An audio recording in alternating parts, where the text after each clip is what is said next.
Möchten Sie eine zweite Meinung zu Ihrem Befund? Dann senden Sie uns Ihre Analysen und Krankheitsgeschichte an visite@qs24.tv und die Chefärztin Frau Dr. Wiechel wird diese kostenlos und anonym in unserem neuen Sendeformat Visite analysieren. Mehr dazu erfahren Sie auf www.qs24.tv.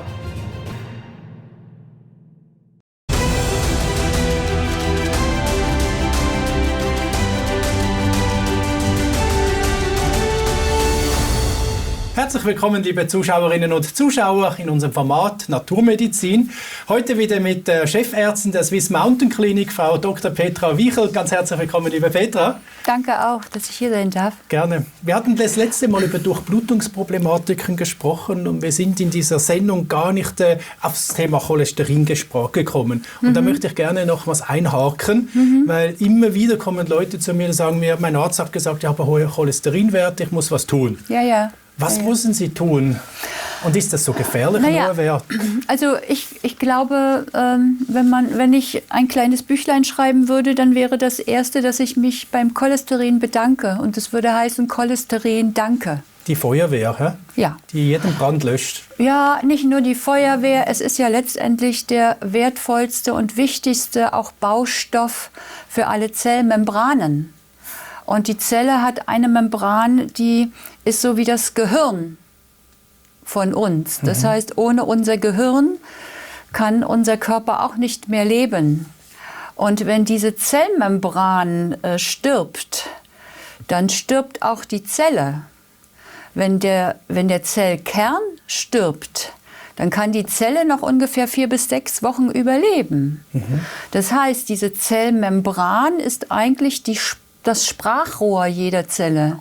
Das heißt, hier vollzieht sich die Kommunikation, hier vollzieht sich auch der sogenannte Stoffwechsel, der Austausch. Da wechseln Stoffe, Kalium, Calcium, Magnesium, Natrium, Einstrom, Zustrom, Ausstrom. Und die Zellmembran ist die auch durchlässig bleiben muss. Die Zellmembran baut ihre Rezeptoren, das heißt, da dockt das Insulin an, da dockt das Serotonin an. Wenn es nicht andocken kann, kann ich eine Depression entwickeln. Und für all diese Aufgaben ist Cholesterin verantwortlich. Und es ist so bedeutungsvoll, dass es von der Leber gebildet wird. Das heißt, der Körper riskiert überhaupt nicht, dass wir ausreichend täglich Eier essen, wo viel Cholesterin enthalten ist.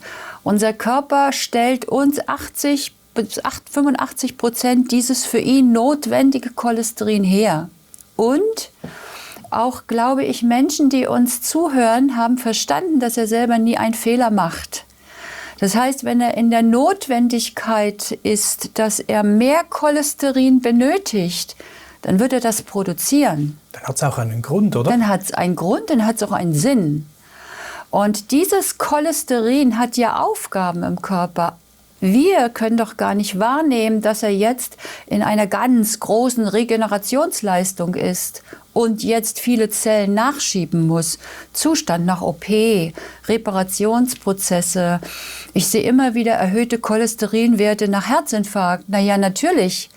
Was glaubst du, was das für Stresshormone braucht? Cholesterin ist der Ausgangsstoff für Cholesterin, Aber für Hormone. Wird dann nicht gerade in diesem Moment Cholesterinsenker genommen? Ja, das sage ich ja. Ist ja furchtbar. Das sage ich ja ganz furchtbar, weil das Cholesterin natürlich als Bestandteil der Zellmembranen und natürlich auch der Innenwand der Zelle rein studienmäßig gerade bei arteriosklerotischen Plaques verstärkt gefunden wird. Das ist ja wohl alles mehr als selbstverständlich, dass das geschieht. Und es ist auch mehr als selbstverständlich im Einvernehmen, dass wir eine sogenannte Gefäßverkalkung und eine Durchblutungsstörung, die unser Gefäßvolumen einengt, auch auf der anderen Seite im Blick behalten müssen. Da gibt es ja gar keine Frage. Aber die Sichtweise ist zu klein, zu glauben, dass an dem allen Cholesterin verantwortlich ist. Das Cholesterin allein. Und dieses Cholesterin ist etwas, was zum Beispiel, wenn es jeden Tag brennt und ich sehe, jeden Tag rückt die Feuerwehr raus und am Wochenende weiß ich mindestens, weil die Feuerwehr immer dabei war, dass es brennt, dass sie schuld ist an dem Brand. Ja, bestimmt nicht. Nein, man muss Natürlich sich ja fragen, stimmt es nicht. was ist der Grund, warum es brennt, oder? Bitte, darum geht's. Und dieses Cholesterin muss natürlich durch den Körper, durch die Leber gebildet werden und es muss verstoffwechselt werden. Also ich kenne keinen Patienten, der ein niedriges Vitamin D hat, das ist ein Hormon, und einen normalen oder zu tiefen Cholesterinwert, weil die Leber natürlich diesen Verlust registriert, mehr Cholesterin nachschiebt, um dann ein Provitamin D mit Hilfe von UV-Licht im Körper selbst in ein aktives Vitamin D zu steuern. Und dieses Vitamin D alleine ist Voraussetzung für 100.000 biologische Immunreaktionen. Habe ich das richtig verstanden? Wenn der Mensch einen Vitamin D3-Mangel hat, ist die Gefahr groß, einen erhöhten Cholesterinspiegel zu haben? Genau. Und es ist ja auch nicht eine Gefahr. Also ich bin dankbar als Arzt, das zu beobachten, weil zumindest wenn ich sehe, Cholesterin ist höher, dann will ich sofort wissen, hat er hier einen normalen Hormonstoffwechsel? Berichtet er mir, er ist in einer wahnsinnigen Stressepisode, dann muss er natürlich auch Stresshormone bereithalten. Kann er die nachrüsten? Aber heißt das jetzt auch für die Zuschauer zu Hause, wenn sie einen erhöhten Cholesterinwert haben, ob sie einfach mal zum Arzt gehen sollten und den D3-Pegel bestimmen? Na, aber immer. Und wenn der gut das ist, ausgleichen. ja, aber der gleicht sich 100%ig aus. Das ist ja unglaublich. Das habe ich noch nie gehört. Ja. Das ist total revolutionär. Ja, so, aber das kann auch sein, er hat ein DHA-Mangel. Das ist das Dihydrotestosteron. Das heißt, wir produzieren das ab dem 40. Lebensjahr nicht mehr ausreichend. Ja. Das produzieren vor allen Dingen unsere Nebennieren produzieren es. Also DHA? DHEA. DHEA. So, und wenn jetzt zum Beispiel ich in einer Stressphase bin und das hört nicht auf und ich habe den Verlust eines Menschen oder wissen wir alle, Stress ist ja etwas, es kann gut sein, es kann aber auch sehr negativ sein, braucht ja ständig unbewusst Stresshormone. Jetzt komme ich aber irgendwann, ich kann das ja messen, liegen die Stresshormone hoch, übererhöht, dann weiß ich, dieser Mensch ist in der Anpassungsphase. Aber dann kommt garantiert eine Zeit, alles hat ja auch mal Grenzen, da fallen diese Stresshormone. Und das registriert der Körper und jetzt steht nicht mehr Cortison, ne, wenn man eine Hypocortisonismus entwickelt, wenn Stresshormone sich runterregulieren müssen, dann hat der Körper das DHEA zum Beispiel als erstes geopfert. Dann opfert er Adrenalin und zum Schluss Cortison. Und diese Menschen haben symptomatisch eine Trias. Sie haben Müdigkeit, Erschöpfung. Sie haben so eine absolute Stressintoleranz. Also das Wenige wird mir noch zu viel. Und sie haben chronische Entzündungen, kriegen sie nicht mehr reguliert. Aber der Körper weiß, er muss doch helfen. Also muss er doch erstmal den Baustoff nachrüsten. Und deshalb brauchen wir erhöht Cholesterin. Man kann das eigentlich gar nicht einfach nur schnell analysieren, sondern eigentlich müsste man ja das über einen Verlauf anschauen, oder? Ja, und vor allen Dingen, man muss gucken, also so wie er in der Lage ist, da Hilfe zu bekommen, geht er doch wieder mit dieser Produktion zurück. Eben darum dieser Verlauf, oder? Man messen und ich will auch nicht, ich habe ja in diesen 25 Jahren zweimal auch ein Statin verschrieben, weil das waren Menschen, die haben einen erbgenetischen Defekt. Die produzieren aber nicht ein Cholesterin mal 100, 150, sondern da geht es dann um 300, 400. Wenn du allein das Blut abnimmst, dann sind das so eine Schaumzellen. Die sind jetzt zu schützen, weil da ist die Mikrozirkulation ja massiv geschädigt. Aber das ist die Ausnahme und so eine familiäre Disposition eines genetischen Defektes, der rechtfertigt auch einen Schutz. Das ist gar keine Frage. Da muss ich auch etwas wieder optimieren. Aber nicht bei was jetzt als meistverkauftestes Medikament einfach ausgeteilt wird, nur weil man einmalig, ich hatte neulich eine Patientin, ja, den nehme ich schon 15 Jahre, aber das wäre gut. Und wir haben ihn abgesetzt, wir haben gemessen, Also bitte, was rechtfertigt ne? Wir haben die Dinge ausgeglichen, wir haben uns genau angeguckt, wie ist die Hormonsituation, wie sind die Schilddrüsenhormone, wie ist das Vitamin D und dann geht's ja noch weiter. Also da oben ist Cholesterin und Cholesterin muss aber erstmal in den Hormonstoffwechsel eingeschleust werden, beziehungsweise braucht Kofaktoren. Und was ich immer wieder beobachte, ist, dass zum Beispiel Zink als Spurenelement, was über 400 Enzyme bedient, was ganz wichtig ist für unsere immunitäre Leistung intrazellulär. Wir haben einen absoluten Zinkmangel in der Bevölkerung.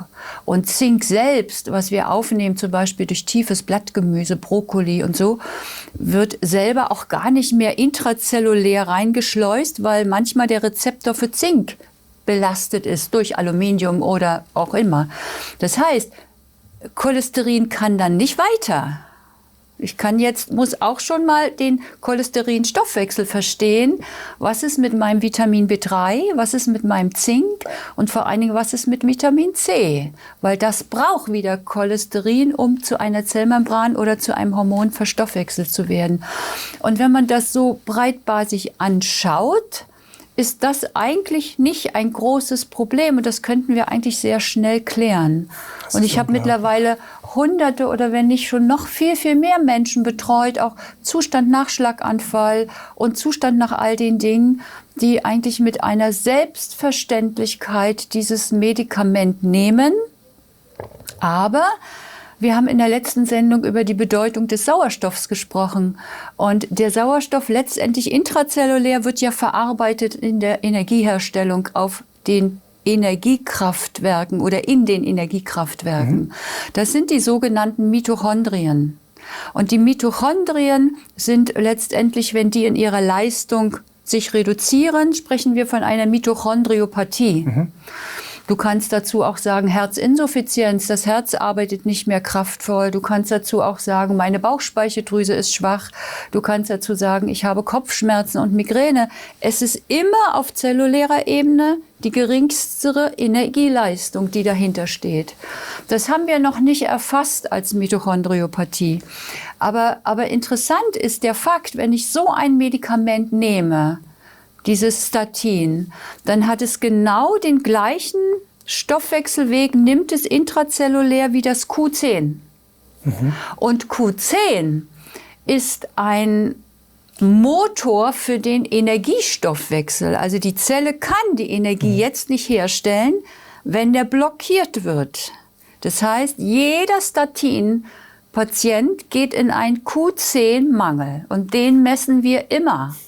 Und ich frage mich, wo ist denn jetzt eigentlich bitte die Verantwortung von dem, der dieses Statin verschreibt? Weil er setzt damit einen Defekt auf zellulärer Ebene.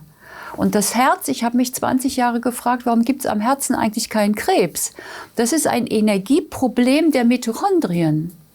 Wenn ich aber weiß, dass das Herz nicht 1000 Mitochondrien hat, sondern 4000, dann hat das Herz noch mehr kapazitäre Notwendigkeit, diesen Energiestoffwechsel zu bedienen, weil die Natur hat uns ein Organ gegeben, was natürlich durch unser Leben eine kraftvolle Arbeit leistet. Wenn diese kraftvolle Arbeit nicht mehr geschieht, ist es ja mit dem Leben gar nicht mehr eins.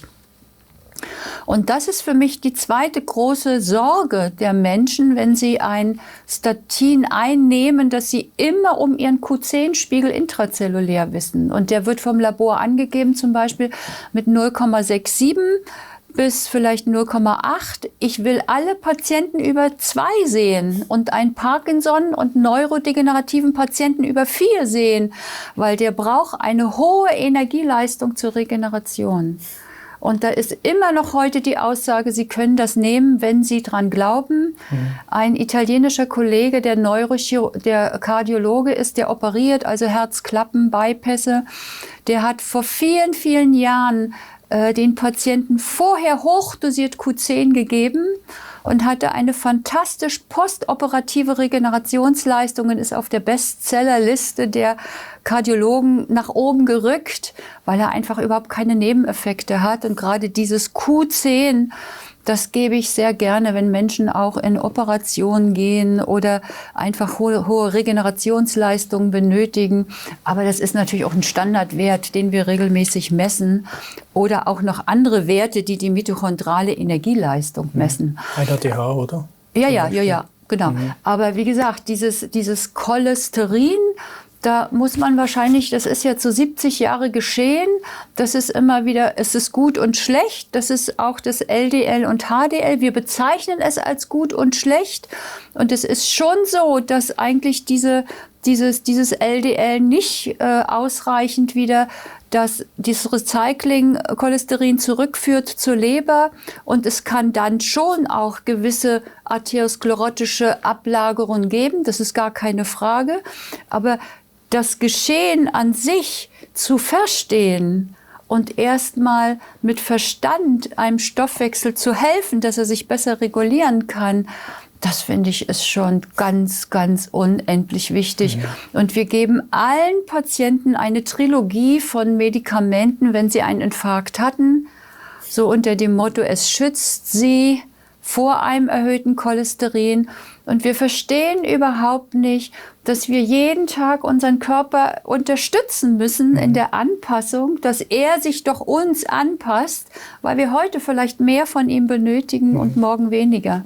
Ich habe mal gehört, dass ältere Leute generell einen erhöhten Cholesterinwert haben, weil einfach mehr Entzündungsherde da sind, die gelöscht werden müssen. Selbstverständlich. Also völlig gut, oder? Selbstverständlich. Und mir ist immer jeder etwas erhöhte 1000-mal lieber, als dass er zu tief ist. Und weißt du eigentlich, was man mit dem Statin macht?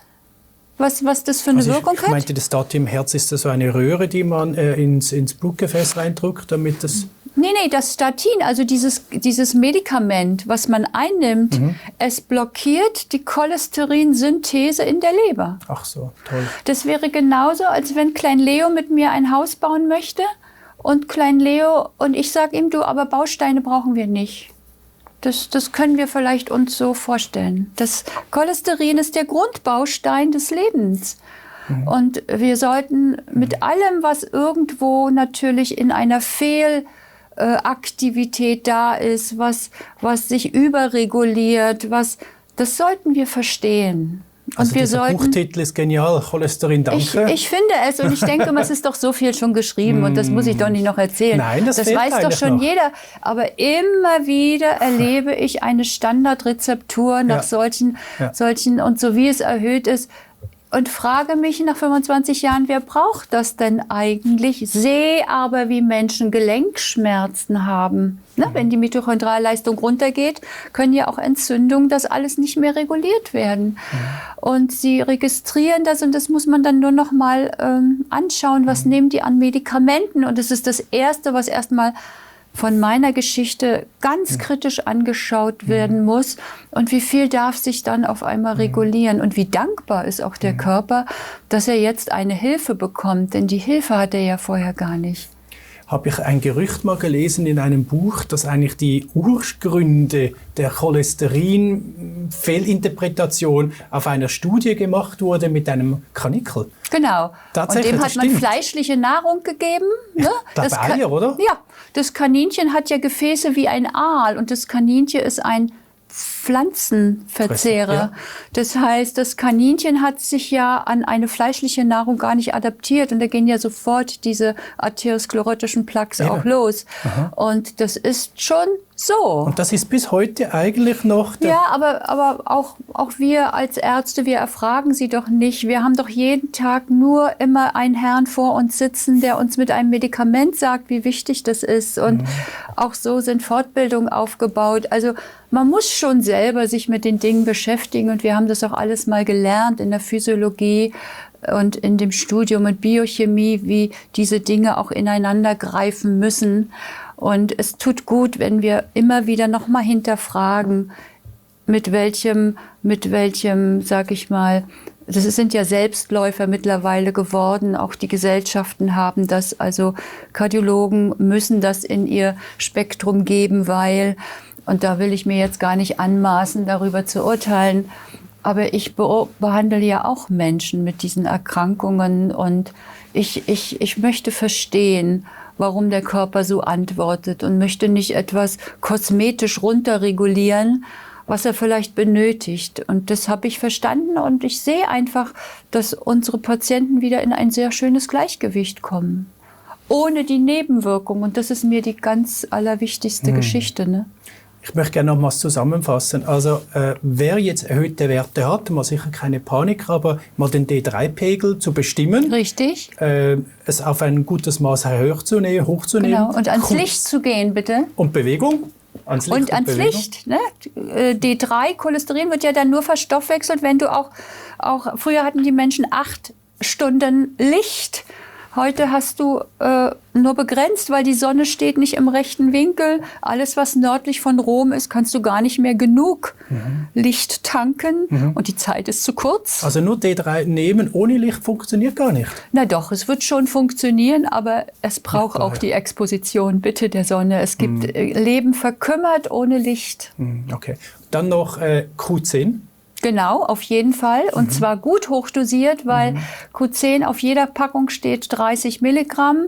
Und bitte wählen Sie ein Präparat, was sehr hochwertig ist. Das Ubiquinol oder so? Zum Beispiel, ne? Das Ubiquinol wird viel besser verstoffwechselt.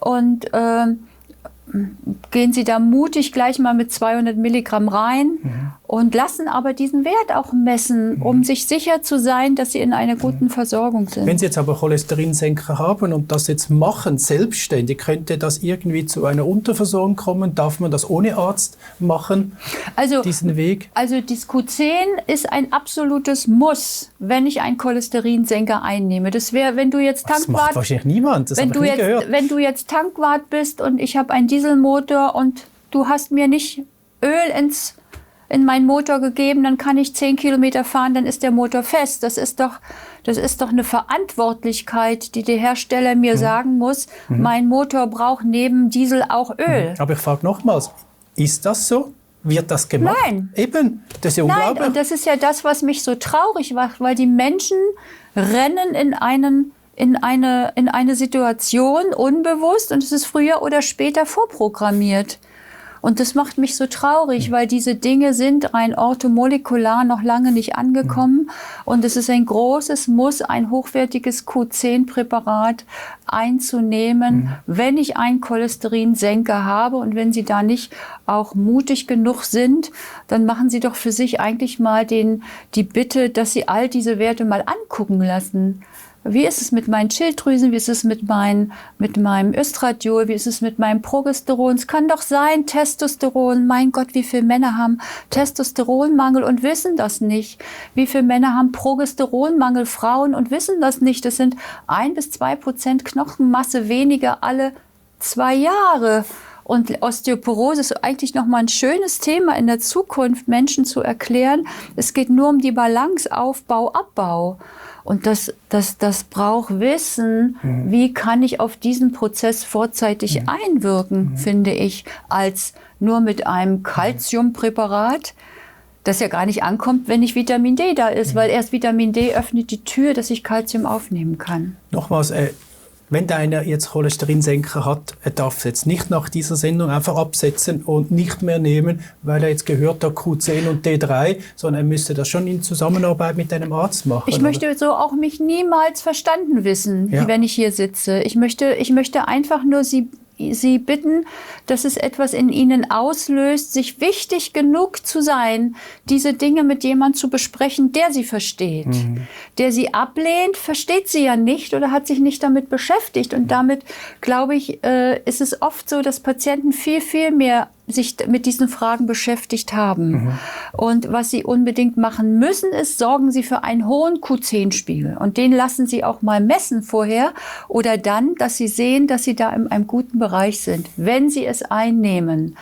Und ein Statin in der Zukunft zu reduzieren oder auszuschleichen, aber eine optimale Serologie vorzuzeigen, das braucht ein bisschen aber auch das Wissen eines Kollegen. Und das würde ich nicht im Allein- und im Schnellschuss jetzt einfach generell empfehlen. Überhaupt nicht.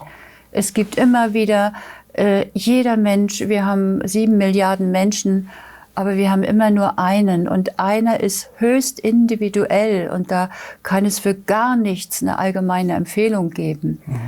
Aber es gibt, kennt die Wirkungsweise eines Statins und der Uwe Gröber hat ein wunderschönes Buch geschrieben, schon vor Jahren, über die Wechselwirkungen. Was macht ein Arzneimittel auf der Mikro- oder orthomolekular-medizinischen Ebene?